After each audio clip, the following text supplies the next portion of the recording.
সরস্বত্যৈ নমো নিত্যং ভদ্রকাল্যৈ নমো নমঃ। বেদ বেদান্ত বিদ্যাস্থানেব এবচ সরস্বতী মহাভাগে বিদ্যে কমললোচনে বিশ্বরূপে বিশালাক্ষী বিদ্যাং দেহি নমস্তুতে। নমস্কার বন্ধুরা, আমি বাবুনি। আশা করি তোমরা ভালো আছো, সুস্থ আছো। বন্ধুরা, সামনে আসতে চলেছে সরস্বতী পুজো। হিন্দু বিদ্যা ও সঙ্গীতের দেবী সরস্বতীর আরাধনাকে কেন্দ্র করে অনুষ্ঠিত একটি অন্যতম প্রধান হিন্দু উৎসব। শাস্ত্রীয় বিধান অনুসারে মাঘ মাসের শুক্লা পঞ্চমী তিথিতে সরস্বতী পূজা আয়োজিত হয়। তিথিটি শ্রীপঞ্চমী বা বসন্ত পঞ্চমী নামেও পরিচিত। উত্তর ভারত, পশ্চিমবঙ্গ, উড়িষ্যা, নেপাল ও বাংলাদেশে সরস্বতী পূজা উপলক্ষে বিশেষ উৎসাহ উদ্দীপনা পরিলক্ষিত হয়। শ্রী পঞ্চমীর দিন অতি প্রত্যুষে বিভিন্ন শিক্ষা প্রতিষ্ঠান, ছাত্রছাত্রীদের গৃহ ও সর্বজনীন পূজা মণ্ডপে দেবী সরস্বতীর পূজা করা হয়। ধর্মপ্রাণ হিন্দু পরিবারে এই দিন শিশুদের হাতেখড়ি, ব্রাহ্মণ ভোজন ও পিতৃতর্পণের প্রথাও প্রচলিত।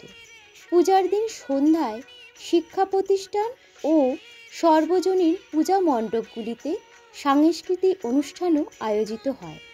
পূজার পরের দিনটি শীতল ষষ্ঠী নামেও পরিচিত। পশ্চিমবঙ্গে কোনো কোনো হিন্দু পরিবারে সরস্বতী পূজার পরদিন অরন্ধন পালনের প্রথা রয়েছে। এবারে জেনে নেওয়া যাক এবারে সরস্বতী পুজো কবে পালন করা হবে। বৈদিক পঞ্জিকা অনুসারে মাঘ মাসে শুক্লপক্ষের পঞ্চমী তিথিতে আবির্ভূত হয়েছিলেন দেবী সরস্বতী। এই দিনটি বিদ্যার দেবী সরস্বতীকে আরাধনা করা হয়। এই বছর পঞ্চমী তিথি পড়েছে 13 ফেব্রুয়ারি 2024 মঙ্গলবার বেলা 2:41 থেকে, আর পঞ্চমী তিথি থাকবে 14 ফেব্রুয়ারি 2024 বুধবার বেলা 12টা পর্যন্ত। উদয়া তিথি অনুসারে 14 ফেব্রুয়ারি পালিত হবে সরস্বতী পুজো। এই দিনেই পালন করা হবে বসন্ত পঞ্চমী।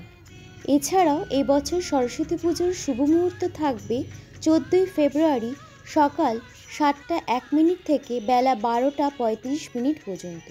এই 5 ঘন্টা 35 মিনিট সময় বাগদেবীর আরাধনা করার জন্য সবচেয়ে উপযুক্ত। এই বছরে সরস্বতী পুজোয় বিশেষ শুভযোগ পড়েছে। এই 2024 সালে রবি যোগ ও রেবতী নক্ষত্রে পালিত হবে সরস্বতী পুজো। এই দুটি যোগই যে কোনো শুভ কাজ করার জন্য বিশেষভাবে উপযুক্ত। তো বন্ধুরা, আজ এই ছিল আমার তত্ত্বকথা। যদি ভিডিওটি দেখে ভালো লেগে থাকে তাহলে অবশ্যই লাইক, শেয়ার, কমেন্টস করো এবং চ্যানেলে নতুন হয়ে থাকলে অবশ্যই সাবস্ক্রাইব করে আমার পাশে থেকো। সরস্বতী পূজার আগাম শুভেচ্ছা জানিয়ে আজ আমি এখানেই ভিডিওটি শেষ করছি। তোমরা মা সরস্বতীর কৃপায় সুস্থ থেকো, ভালো থেকো। ধন্যবাদ।